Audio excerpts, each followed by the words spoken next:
I remember kind of being around you, being in some of these sessions at that time, where it was like, it's like, all right, but we need another one of these. God. But we got to make another No Limit. Yeah. We got to make another. Okay, let me just put my thinking hat on and make it a little No Limit. But also, I can also assume for you, it was like you start to like second guess your own self. Hell yeah. And start to question what I do is what got me here. So like, right. So let me how just about y'all do trust me me unequivocally. Trust me. Like trust me. Right. You feel me? Because I'm not like nobody.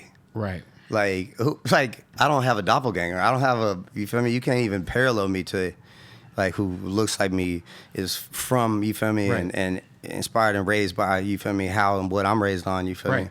And has the career I've had. And it's like I never got where I got by like tracing another person's, you feel me, sound or trajectory or anything. So it's like, but in that time I felt like I was losing that power, that fearlessness, that, because it takes being delusional. It takes, you know, the imagination to invent something that doesn't exist yet. You feel me?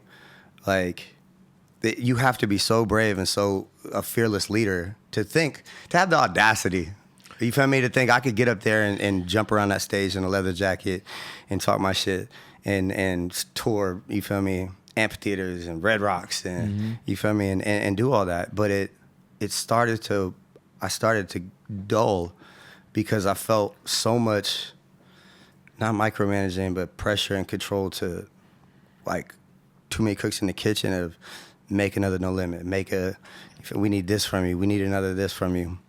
Then I'm like, all right, well, fine, y'all just fucking do it then. Like, I'm trying to do what I'm trying to do. Then I went so left. Right. When I had that freedom for the first time. Was that you rebelling a bit against, like, I mean, yeah, in retrospect, everybody, like... Yeah, in retrospect, not consciously. Consciously, it was just me being free. And I'm not going to say you can't quantify art as good or bad or whatever. I know it wasn't received as well. It was good to you. It was, yeah, but it felt liberating. So for that, it's a win, you know?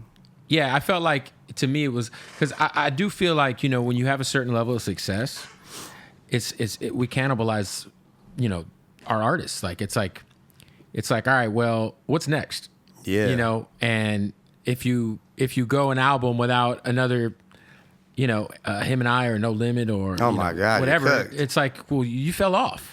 It's atrocious. It's ferocious out here, most man. artists would like give up like their fucking, you know, to have one of them. Yeah. Oh my God. Like, bitch, I got a couple billion stream songs. Talk to me nice. Put some respect. Recognize a legend when you see one. Even the touring, like, there's guys who give up inches off of their dick, genuinely, to be able to tour the way you've toured in the last 12 months, let alone fucking... Yeah. That part. Yeah. So I just think, you know, I do feel like I felt like you started to kind of get in your own head, and then at that time... Yeah. There's like this narrative that, like, I see Jack Harlow's blowing up at that time, and it's then there's the whole, like, there can only be one white guy at a time. This town's not big enough for the both of us, buddy. Yeah, it was like there can only be one. And, you know, by the way, the record you and Jack put out was dope. Yeah, I forget what the name. I love Jack. It was during the pandemic. Yeah.